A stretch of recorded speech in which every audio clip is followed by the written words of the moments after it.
I talked about the benefits of calorie restriction. Well, the greatest caloric restriction is no calories at all.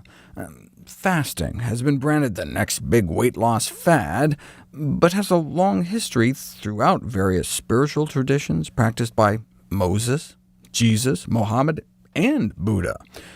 In 1732, a noted physician wrote, "He that eats till he is sick must fast till he is well." Today, about 1 in 7 American adults report taking that advice, using some sort of fasting as a means to control body weight. Case reports of the treatment of obesity through fasting date back more than a century in the medical literature. In 1915, 2 Harvard docs indelicately described 2 extraordinarily fat women, one of whom was a, quote, veritable pork barrel. Their success led them to conclude that, quote, moderate periods of starvation constitute a perfectly safe, harmless, and effective method for reducing the weight of those suffering from obesity, unquote. The longest recorded fast, published in 1973, made it into the Guinness Book of World Records. To reach his ideal body weight, a 27-year-old man fasted for 382 days straight, losing 276 pounds, and managed to keep nearly all of it off. He was given vitamin and mineral supplements so he wouldn't die, but no calories for more than a year. In their acknowledgments, the researchers thanked him for his cheerful cooperation and steadfast application to the task of achieving a normal physique. A U.S. Air Force study of about 20 individuals, at least 100 pounds overweight, most unable to lose weight on previous diets, were fasted for as long as 84 days. 9 dropped out of the study, but the 16 who remained were unequivocally successful at losing between 40 and 100 pounds.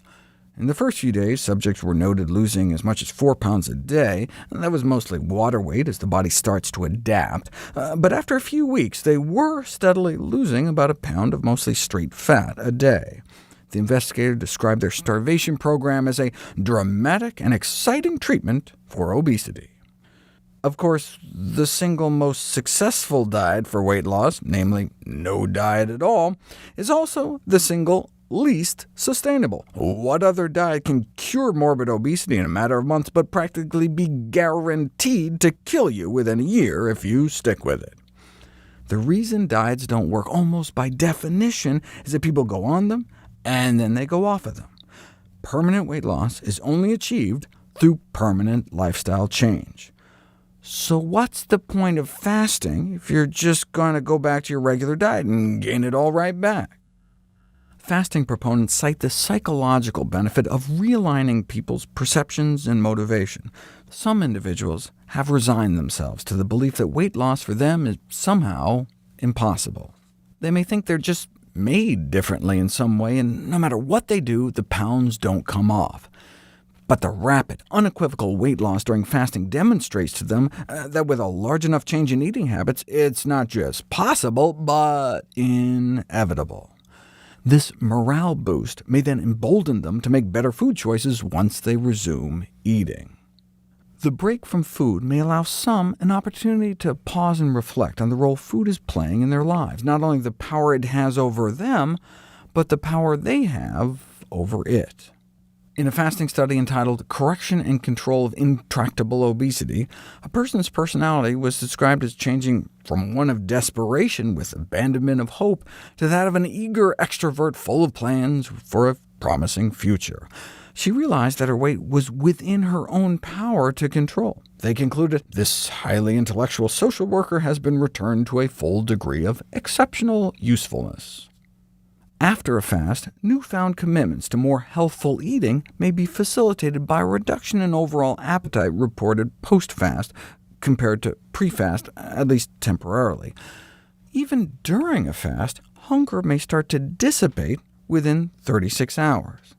So challenging people's delusions about their exceptionality to the laws of physics with a period of total fasting may seem barbaric, but in reality this method of weight reduction is remarkably well tolerated by obese patients.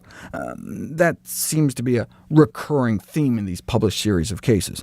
In this influential paper, Treatment of Obesity by Total Fasting for up to 249 days, The researchers remarked that the most surprising aspect of the study was the ease with which the prolonged fast was tolerated. All their patients evidently spontaneously commented on their increased sense of well-being throughout the process, even in some cases frank euphoria. Though it's essential that fasting should only be prescribed under close medical supervision, they concluded that they were convinced that it is the treatment of choice, certainly in cases of gross obesity. Fasting for a day can make people irritable, moody, and distracted, but a few days in, many report feeling clear, elated, and alert, even euphoric. This may be in part due to the significant rise in endorphins that accompanies fasting. Mood enhancement during fasting is thought to perhaps represent an adaptive survival mechanism to motivate the search for food. This positive outlook towards the future may then facilitate the behavioral change necessary to lock in some of the weight loss benefits. But is that what happens? Is it actually effective over the long term? And I'm sure you saw titles like this flash by. Is it even safe? We'll find out next.